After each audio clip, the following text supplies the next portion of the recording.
What's up? Some people have been asking, so making a video on how to train over the summer for cross country. I've made some of the biggest jumps in my career every year over the summer. Summer is when the structure falls away, the guys who really want to do it, and you can come back way fitter than you were before. So I'm doing it in five separate, I'm just doing it in top 5 tips from most generic, or not even most generic, but least helpful to most helpful, even though they're all helpful. Lots of questions on the last video I made, so I'm just doing an update. Number 1, watch your bones. Dude, a lot of people comment, I have a stress reaction, I have a stress fracture, what can I do, what can I do? It's what you could have done. You're kind of cooked now. What you should have done is a gradual build. Disclaimer, I've never had issues with stress reactions, stress fractures, but a lot of my friends have. And there's nothing you can do. You're cooked when you have it. The best thing you can do is stop and wait.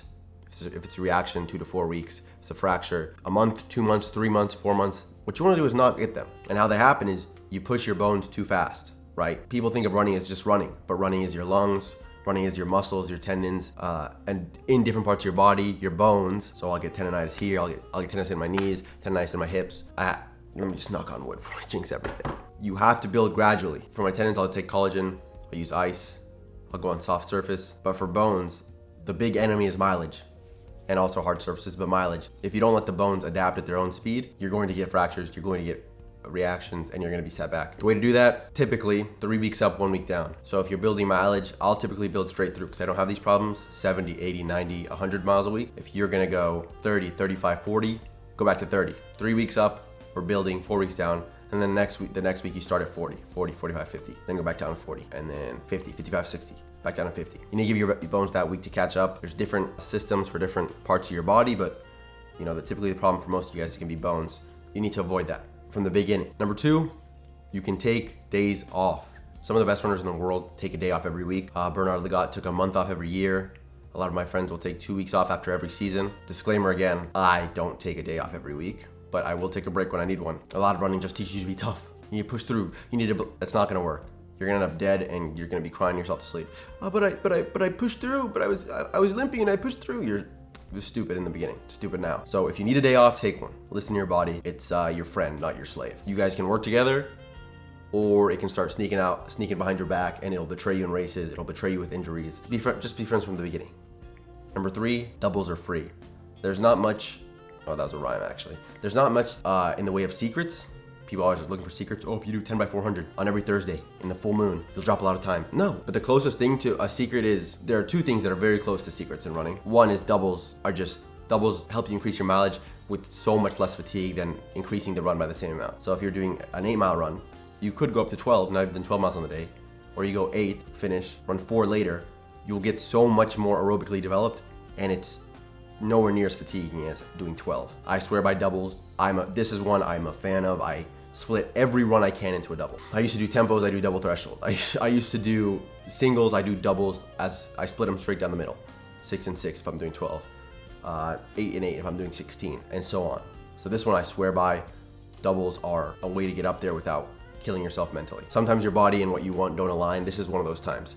Your body wants to rest, you want to run more mileage, do it with doubles, and you both win. Number 4, this is the second secret. I was talking about 2 secrets. 1 is doubles help a lot. 2 is do not go too hard. It's very obvious when you think about it, but it's just it goes against what we believe as runners. You gotta be tough, the toughest guy should win. If I train the toughest, I'll win. No, the guys who train the hardest race like weaklings, and the guys who train the weakest race really ballsy, and the guys who train the weakest race like warriors. I've been using the example more often of getting used to a flame, right? This is a lighter, this is my hand. This is where most people are. I wish I could be a good runner. Haven't run in a week, haven't run in a month. They skip runs, just pathetic. This is how most people are though. In most things in life, business, music, it's very hard to get too close to the fire. So we start thinking, oh, if something's going wrong, I must be too far. Running is the only thing where it's very easy to end up in the fire, right? You want to be here, getting used to the heat. And when you're in the fire, you're like, oh, I'm really in the heat right now. Yes, you're really in the heat. You're a goner. The worst part is this analogy keeps going because the fire burns your nerve endings. So you get in the fire and you're like, this kind of hurts. Maybe if I hold on, I'll be good. You hold on, you'll feel good, because it takes energy for your body to say this hurts. So if you're stuck in the fire, it'll stop sending the signal. Stop wasting that energy and just try and survive in the fire. And you'll be like, this is great. It feels a little better than it did, but it still feels terrible. No, you're cooked, literally. You want to be here. Don't go too hard. Number 5, this one continues on from the last one. People hate the stupid answers, but that's why a lot of you will not succeed. You're looking for this secret or that secret. Find a coach and a team. The biggest problem with most of y'all is accountability, right? You're gonna skip runs, you're gonna push this too hard, you're going to not know how to adapt, you're just gonna be frustrated. You think, or you wanna think, that if you just had this secret workout and the secret schedule, then you do it. The problem is you're not doing it. You're taking a break to do this, you're taking a break to do this. Some of you guys are like, I do anything to get faster. I do anything to get faster. And then I have a training book for whatever, 20 bucks. Not that though. You know what I mean? And this isn't even just to say, go buy that. Don't go buy that. Go get coached by Run CCG, Tin Man, what is it? Blue Hound Track Club, Dog Hound Track Club. Like, you obviously don't want it. And it shows in stuff like that. So get a coach. There's free ones. Get a team. That can be harder, but if you find the coach, he'll probably have some other people he's coaching. You guys can do it together. Because I promise you, you're not gonna do it alone. And you're gonna keep, oh, I'm tough, what's going wrong, And then you're 35, and you didn't do it, and you think you're too cool to go watch Olympic trials in person, so you watch it online. You're on Let's Run, you're saying mean things, you're one of those Let's Run guys, you're cooked. So anyways, find the coach now, bro. It's almost too late.